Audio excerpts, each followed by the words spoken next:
Selamat siang Tribuners, jumpa lagi bersama dengan saya Mutiara dalam tayangan berita selebritis di Tribun Lampung. Kami akan menyajikan informasi menarik dan terupdate seputar selebritis tanah air untuk Anda. Dan inilah berita selebritis selengkapnya. Berita pertama datang dari pedangdut cantik tanah air Ayu Ting Ting. Rayakan Idul Adha dengan berkurban 3 ekor sapi. Penyanyi dangdut Ayu Ting Ting merayakan Hari Raya Idul Adha 2022 pada hari ini Sabtu 9 Juli 2022. Pelantun lagu Alamat Palsu itu berkurban 3 ekor sapi yang diletakkan di depan teras rumahnya di Hari Raya Idul Adha 2022. 3 sapi itu disembelih di kediamannya dan dipotong yang nantinya akan dibagikan kepada tetangganya. Memang sejak tadi pagi keluarga Ayu Ting Ting tidak terlihat keluar masuk rumah dan gerbang pun tertutup rapat-rapat. Hanya asisten Ayu saja, Ragil, yang nampak keluar masuk rumah.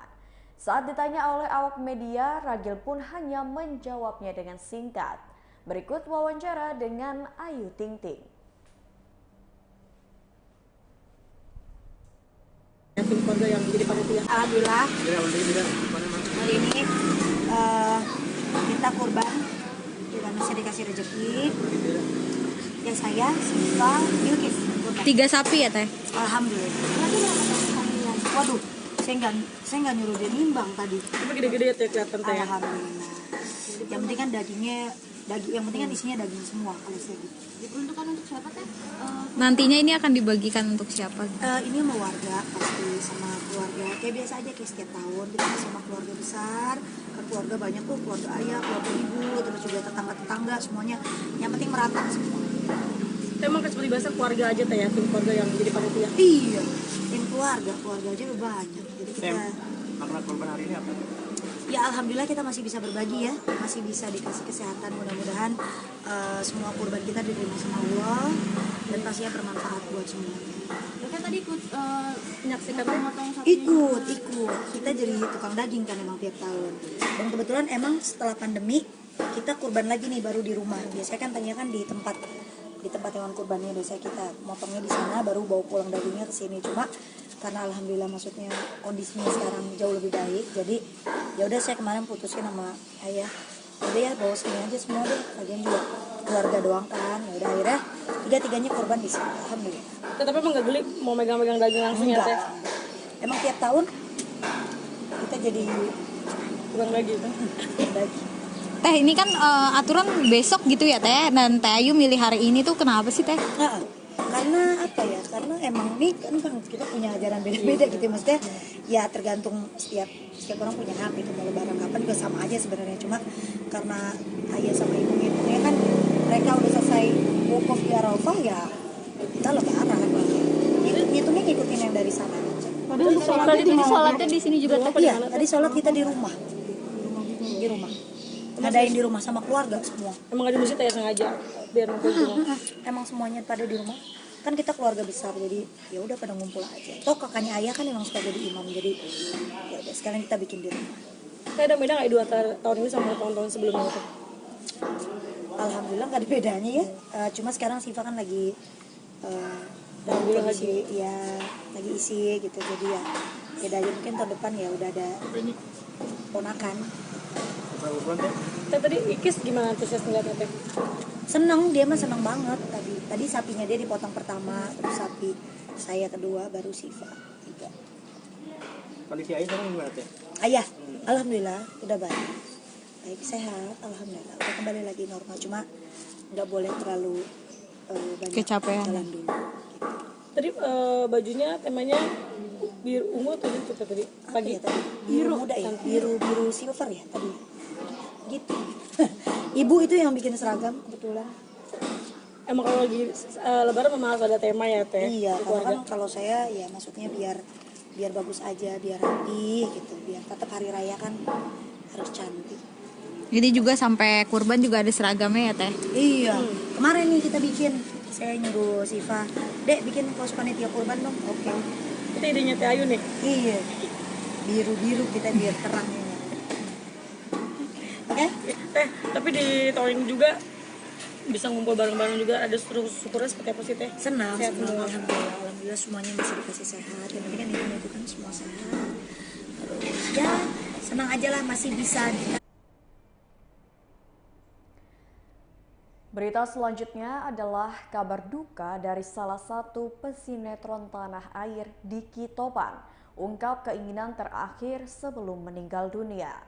Ibunda Diki Topan mengungkapkan keinginan putranya yang belum sempat terpenuhi sewaktu hidupnya. Hal ini sempat diungkapkan oleh Diki Topan ketika melihat Ucok Baba memiliki motor sendiri. Pesinetron si Entong itu ingin bisa membawa motor yang sudah dimodifikasi seperti milik Ucok Baba. Lucy mengatakan bahwa anaknya adalah sosok yang sangat baik, bahkan tak pernah mengeluh mengenai penyakitnya. Meski berat, Lucy berusaha untuk mengikhlaskan kepergian Diki. Menurutnya, kepergian sang putra ini merupakan jalan terbaik dari Tuhan. Lucy juga mengaku bangga memiliki putra seperti Diki yang memiliki kondisi yang spesial, yakni kelainan genetik yang membuatnya memiliki perawakan kecil meski sudah dewasa.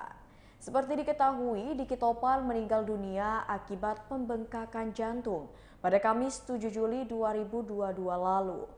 Pria kelahiran 2 Februari 1996 itu sempat dirawat di Rumah Sakit Minto Harjo, Jakarta Pusat selama 5 hari. Jenazah Diki Topan telah dimakamkan di TPU Karet Bifak pada Jumat 8 Juli 2022 kemarin. Nama Diki Topan mulai dikenal ketika ia memerankan tokoh Topan, adik Entong dalam sinetron Si Entong yang dirilis pada 2006 lalu. Sinetron ini dibintangi oleh sejumlah artis, diantaranya Fahri Muhammad, Adi Bing Slamet, dan Reina Ipeh. Berikut wawancara dengan ibunda mendiang Diki Topan. Waktu itu Adik itu punya warung kuliner di Pasar Baru. Kalau misalnya aku mau buka warung, dia selalu, Bunda mau kemana? Mau ke warung naik apa? Kira dia udah hati-hati ya.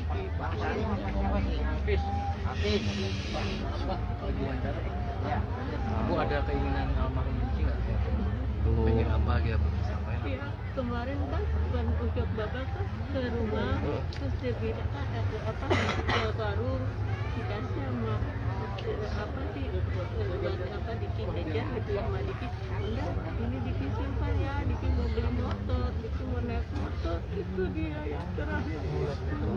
Motor yang Diki bisa nanti kan dimodif kayak Om Ucok. Itu dia yang saya.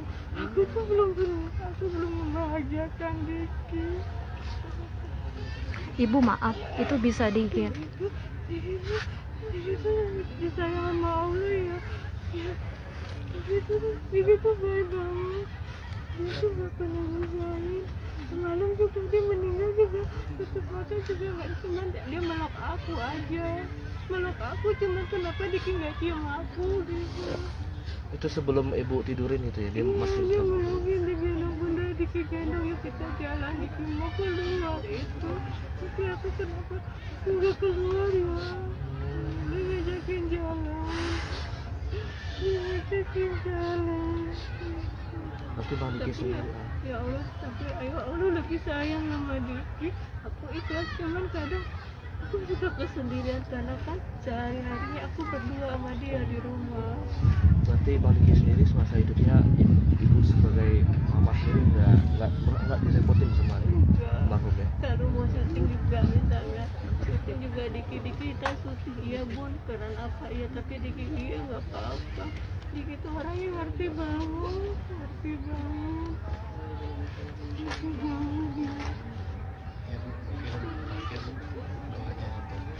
Doain semoga Diki diterima di sisi Allah Subhanahu wa Ta'ala. Saya tahu Allah sayang sama Diki, tapi sayang makanya dia ambil Diki dari saya yang cuma merawat Diki 26 tahun. Itu pun saya udah merasakan Allah pilih, Allah ngasih ngasih ngasih pilihan ke saya untuk dititipkan anak seperti Diki. Tapi alhamdulillah aku bangga aku dapat titipan dari Allah, anak spesial seperti Diki yang nggak ada yang ibaratnya dari orang sempurna. Berita selanjutnya datang dari pedangdut Siti Badriah rayakan Idul Adha dengan berkurban. Pedangdut Siti Badriah ikut melaksanakan ibadah kurban di Hari Raya Idul Adha. Siti Badriah hanya bersyukur diberi kesempatan untuk bisa ikut berkurban. Meski begitu, Siti Badriah tidak menjelaskan detail hewan yang dikurbankan saat Idul Adha. Siti Badriah juga tidak bersedia menceritakan lokasi kurbannya. Menurut Siti Badriah, cukup dirinya dan Tuhan saja yang tahu ibadah kurbannya itu dan tidak perlu diumbar. Saat ini Siti Badriah memilih vakum sementara dari panggung musik dangdut setelah melahirkan anaknya yakni Sharena Zenata Denali. Krisdiana Baharudin suaminya pun mengizinkan keputusan sang istri. Krisdiana Baharudin yang kini laris bermain sinetron membebaskan Siti Badriah untuk bekerja kembali. Bagi Krisdiana Baharudin, Siti Badriah tidak ingin melewatkan setiap momen tumbuh kembang sang anak. Berikut wawancara dengan Siti Badriah.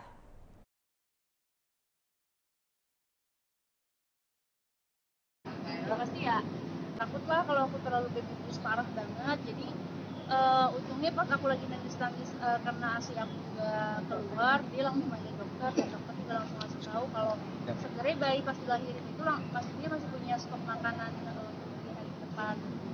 Jadi ya udah aku udah dikasih tahu kayak gitu, udah aman banget. Berapa lama? Berapa lama ngalamin? Bentar banget, bentar cuma sebatas gitu doang bang. Jadi ya pas udah dokternya datang ya udah aku udah Tiba ini kan kemarin sempat rame tuh suami dikenal sebagai suami bucin. Mungkin tanggapannya gimana? sorry tanggapannya gimana ya alhamdulillah itu saling membucin kok, bukan cuma suami aja tapi emang kebanyakan suami kan karena dia emang terlalu meratukan istrinya sama anaknya.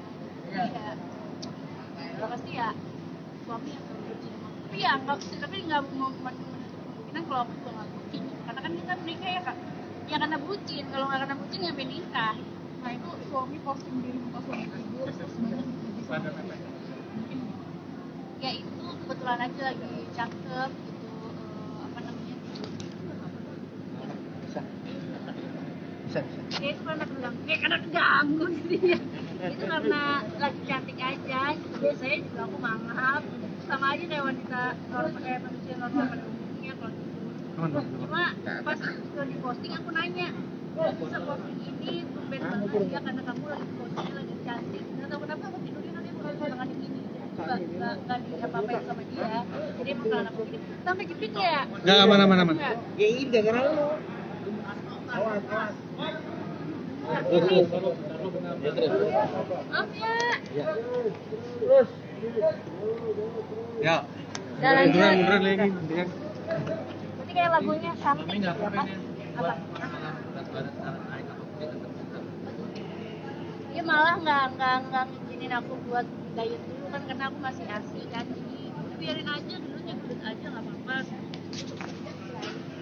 suami itu masih membatasi ngambil job.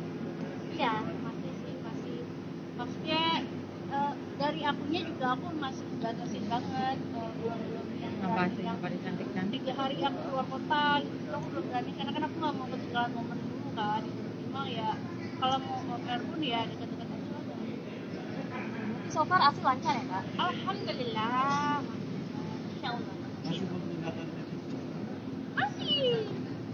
Masih karena kan awalnya kan aku sama suami rencananya pengen ngurus sendiri itu pengen ngurus berdua aja, tapi ternyata suami kerja pas bulan punya anak suami mulai kerja gitu, jadi aku mulai perhitungan untuk ngurus sendiri segala macam. Jadi ya mau nggak mau kita pakai neti. Kasibat tahun ini ada kurban nggak Kasibat? Kan udah mau menjelang Idul Adha ya Kasibat. Ada kurban nggak tahun ini? Alhamdulillah. Di mana? Di Jakarta atau di mana kak? deh. Nggak boleh diomongin. Apa? Makna ya, apa ya? Ya yang lain aja jangan itu, nggak boleh dibahas. Kalau kurban kan harus punya kita sendiri. Nanti malah bukan kurban jatuhnya. Nah, sekarang perkembangan babynya gimana kak? Sekarang alhamdulillah babynya udah mulai ngoceh terus apa aja dia cekin. Jadi kayak nonton kartun dia ngoceh, nonton babynya ngoceh, nonton aku ngoceh gitu. Dan kalau bangun tidur udah mulai juga nangis aja tuh, awal-awal kan nangis kan gitu. Dan sekarang enggak, kita sekarang enggak, dia jadi lebih udah pinter banget alhamdulillah, udah bisa pinter. Si Beb ngerasa sudah lengkap belum sih? Ya kalau jadi manusia kan nggak ada cukupnya ya sebenarnya, tapi ya kalau dipikirin ya aku lengkap aja sih.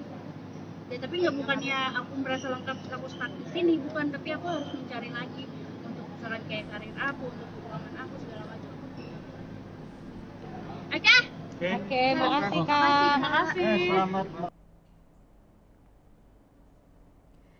Berita selanjutnya, dijemput paksa oleh penyidik, Medina Zain dalam keadaan sehat.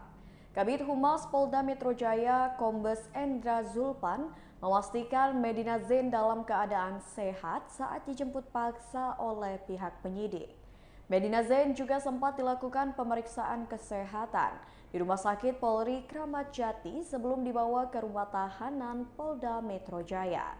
Berdasarkan hasil pemeriksaan, mantan bos skincare ini dalam kondisi sehat. Kombes Endra Zulpan juga mengatakan bahwa Medina Zain kini tengah ditempatkan di sel wanita.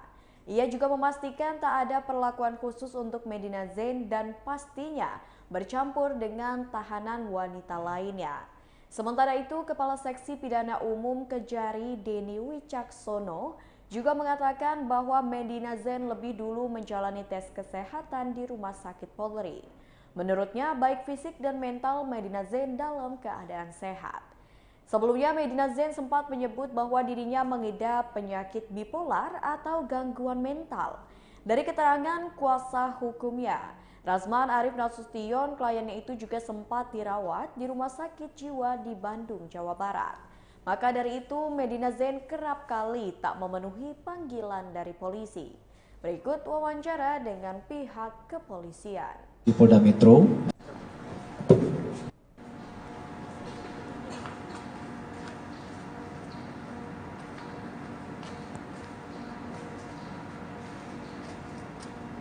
baik, assalamualaikum warahmatullahi wabarakatuh. Rekan-rekan sekalian, jadi terkait dengan kasus yang menimpa saudari Medina Zain, saat ini yang bersangkutan sudah dilakukan penahanan ya di Polda Metro Jaya terkait dengan adanya laporan dari pelapor atas nama Uci Claudia. Kemudian juga ada sekarang laporan dari saudara Marisa Ica yang juga sedang berproses di Polda Metro.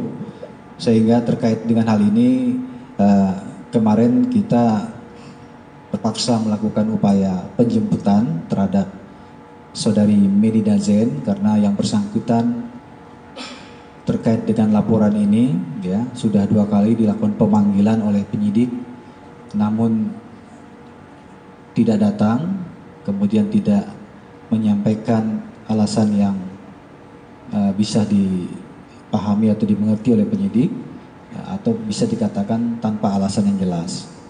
Sehingga sesuai dengan ketentuan perundang-undangan ya dalam KUHP kita ya ini bisa dilakukan penjemputan.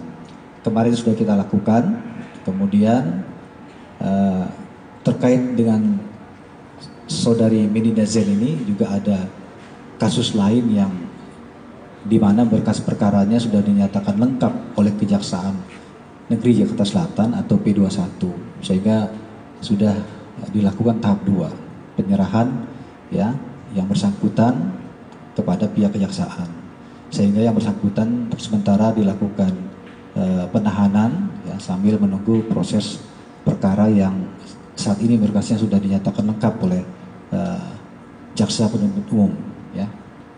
Itu ya saya rasa ya. Nah, terima kasih. Assalamualaikum warahmatullahi wabarakatuh.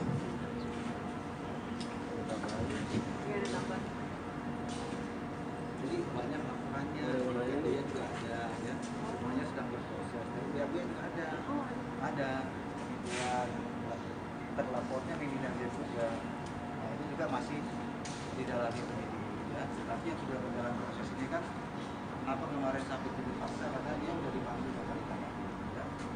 Jadi itu terkait dengan masalah. Berita selanjutnya, diterima jadi mahasiswi Universitas Mustopo, Mayang akan kurangi aktivitas di dunia entertainment. Mayang Luciana Fitri akhirnya diterima di Universitas Mustopo jurusan Hubungan Internasional. Memang sebelumnya adik mendiang Vanessa Angel itu ingin kuliah dengan jurusan Fakultas Kedokteran Gigi. Sayangnya tak diterima karena tidak memenuhi standar penilaian. Kendati demikian, Mayang mengaku akan tetap semangat belajar dengan tekun agar lulus tepat waktu. Nantinya Mayang mengaku akan mengurangi kegiatannya di dunia entertainment karena menurutnya antara pendidikan dengan karir haruslah seimbang. Di sisi lain, Dodi Sudrajat, ayah sekaligus manajer Mayang, mengatakan akan memilah pekerjaan di dunia entertainment demi kefokusan sang anak di dunia pendidikan. Berikut wawancara dengan Dodi Sudrajat dan Mayang. Dan Fakultas Ekonomi dan Bisnis. Tapi pada hari ini tadi kita saksikan bersama, beliau menandatangani registrasi di jurusan Hubungan Internasional Fakultas Ilmu Sosial dan Politik Universitas Profesor Dr. Mustopo Beragama. Tentunya harapan saya sebagai rektor, memang Mbak Mayang ini karena memiliki sebuah potensi ke depan, ya, jadi perlu diberi kesempatan. Jadi terkait dengan rencana di Fakultas Kedokteran Gigi, saya kira itu sama saja karena ini juga pendidikan. Nah, kiranya bisa fokus karena di hubungan internasional itu nanti juga bisa menjadi diplomat, bisa juga jadi PR karena di situ ada komunikasi, ya, komunikasi internasional, juga ada mata kuliah komunikasi, ya kan. Nah, oleh karena itu saya selaku rektor ya menyambut baik dengan kehadiran Mbak Mayang di kampus Mustopo, khususnya di Fakultas Ilmu Sosial dan Ilmu Politik jurusan Hubungan Internasional. Saya kira itu. Pak, maaf Pak, sebelumnya alasan kemarin tidak dikenal dari Fakultas Kedokteran. Ya, kemarin sudah kita jelaskan bahwa nilai standar, ya, diterima di Fakultas Kedokteran Gigi itu 75.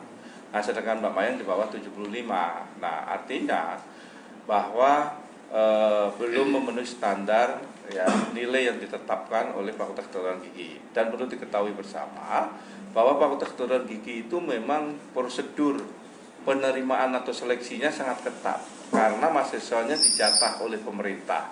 Untuk tahun ini Fakultas Kedokteran Gigi hanya menerima 150 orang. Itu pun ya harus benar-benar selektif karena di Fakultas Kedokteran Gigi itu ada asosiasi pendidikan kesehatan yang sudah memiliki standar penetapan nilainya, sehingga kita tidak bisa sembarangan, ya. Walaupun saya kenal dengan Pak Dodi, ya, kita pernah juga makan di Senayan dengan Pak Dodi, tetapi kita tidak bisa bantu karena memang di Fakultas Kedokteran Gigi itu tidak main-main gitu, karena ini kan menyangkut, ya, nanti kesehatan orang. Nah, oleh karena itu kita sarankan agar studi di fakultas lain. Saya kira itu. Mayang sendiri memang keinginan pada saat jurusan pertama yang dipilih ilmu kedokteran gigi itu sendiri atas pilihan Mayang atau memang atas pilihan Dedi sendiri? Sebenarnya banyak masukan dari orang-orang terdekat gitu. Kebetulan salah satu tanteku juga dokter gigi, aku juga banyak kenalan dokter gigi gitu, jadi dapat masukan kayak udah nggak apa-apa, FKG aja, dicoba dulu aja gitu. Jadi ya udah deh. Yang kabarnya juga ini keinginan dari Dedi juga tuh gimana Dedi? Keinginan untuk masuk ke kedokteran, akhirnya di kedokteran tidak lulus dengan standar nilai yang sudah ditetapkan dari kampus Mustopo. Iya, yang menyambung pembicaraan dari Mayang tadi benar. Jadi Mayang ini tantenya kan dokter gigi gitu. Jadi dia sering minta advice, minta masukan kalau dokter gigi itu gimana. Karena dia tantenya sih nggak malah support. Ya udah masuk aja ke dokter gigi, coba aja.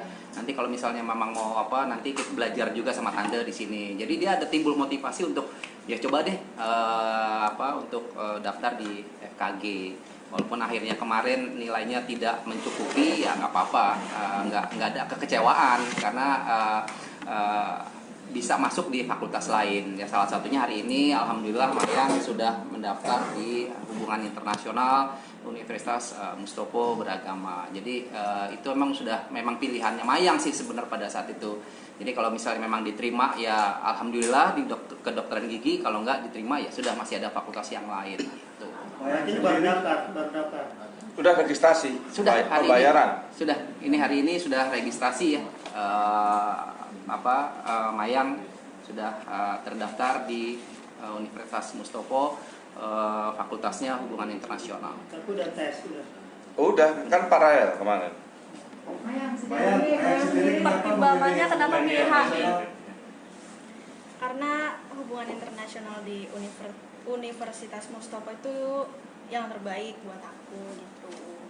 Ada cita-cita mau jadi apa mungkin dari hubungan HI internasional? Jadi diplomat. Ya. Apa mungkin pengen jadi diplomat? Alasannya apa? Atau pengen jadi dubes? Lihat aja bisa. Doain aja. Ya doain aja. Mayang, kemampuan Mayang sendiri untuk di FISIP khususnya jurusan hubungan internasional sendiri seperti apa kemampuan dari Mayang sendiri? Apakah ini memang juga Mayang menguasai dengan yang namanya ilmu politik? Ilmu politik itu luas ya, dalam arti bukan politik ya Pak, betul ya Pak Rektor? Iya betul. Tapi Mayang sendiri seperti apa kemampuan Mayang sampai akhirnya Mayang mengambil jurusan itu? Sebenarnya masih banyak belajar sih, harus sering-sering baca juga. Ya gimana? Iya. Iya, artinya kalau Baiklah Tribuners, itulah berita selebritis bersama dengan saya Mutiara. Jangan lupa untuk terus saksikan YouTube Tribun Lampung News Video, Facebook Tribun Lampung, Instagram @tribunlampung, dan TikTok @tribun Lampung untuk informasi terupdate lainnya. Selamat siang dan sampai jumpa.